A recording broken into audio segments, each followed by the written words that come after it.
দৃশ্য মঙ্গলবার রাতের। ইরানের মিসাইল আবারও আতঙ্ক ছড়ালো আমেরিকা এবং তার দোসরদের শিবিরে। মধ্যপ্রাচ্যের ঘাঁটিতে মরিয়া হামলা চালিয়েছে মোজতবা খামেনির দুর্ধর্ষ যোদ্ধারা। এবার ইরানি মিসাইল ছুটে গেছে বাহরাইনে। যেন ক্ষুধার্ত বাঘের মতো আমেরিকাকে তাড়িয়ে বেড়াচ্ছে মুসলিম বিশ্বের শক্তিধর দেশ ইরান।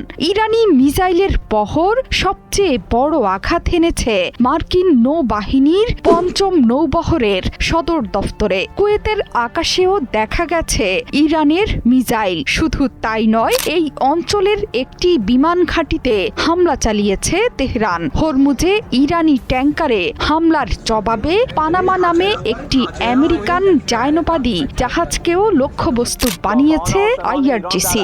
এসব হামলায় অগ্নিগর্ভ মধ্যপ্রাচ্য। হরমুজ প্রণালীর কৌশলগত কেশম দ্বীপে মার্কিন বাহিনীর আকস্মিক হামলার জবাবে কুয়েতের একাধিক মার্কিন স্থাপনায় একযোগে মিসাইল এবং ড্রোনের বহর ছুড়েছে তেহরান। এক প্রতিবেদনে ইরানের এলিট ফোর্স ইসলামী বিপ্লবী গার্ড বাহিনী বলেছে, হরমুজের স্পর্শকাতর জলসীমায় অবস্থানরত একটি ইরানি তেলবাহী জাহাজে আকাশপথে হামলা চালায় মার্কিন বিমান বাহিনী। এতে জাহাজের ইঞ্জিনের অংশ ক্ষতিগ্রস্ত হয়। এর কিছুক্ষণ পরেই একটি যোগাযোগ টাওয়ারে হামলা চালায় যুক্তরাষ্ট্র। দুই উস্কানিমূলক হামলার তীব্র জবাব দিয়েছে আইআরজিসি। কুয়েতে অবস্থানরত যুক্তরাষ্ট্রের ৫ম নৌবহরের সাথে সংশ্লিষ্ট প্রধান সামরিক স্থাপনা লক্ষ্য করে একযোগে মিসাইল আর ড্রোন হামলা চালিয়েছে তেহরান।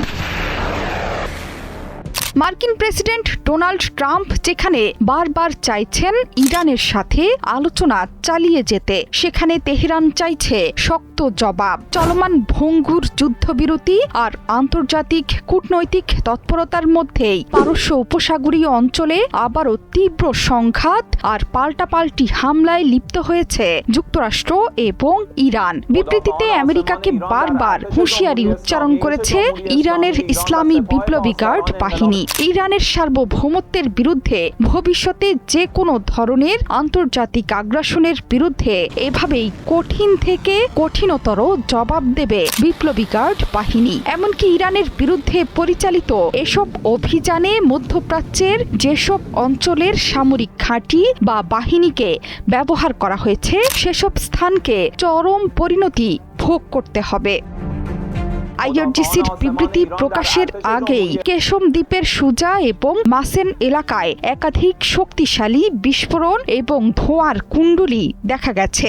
যদিও ইরানের দাবি অস্বীকার করেছে মার্কিন সামরিক বাহিনীর সেন্ট্রাল কমান্ড বা সেন্টকম। তারা বলছে, ইরান কুয়েতে অবস্থিত মার্কিন ঘাঁটির দিকে দুটো দূরপাল্লার মিসাইল ছুড়েছিল, তবে তা মূল লক্ষ্যবস্তুতে পৌঁছানোর আগেই ভেঙে পড়ে মাঝ আকাশে। এছাড়া বাহরাইনের দিকে ইরানের ছোড়া আরও 3টি শক্তিশালী মিসাইলও প্রতিহত করেছে মার্কিন বাহিনী।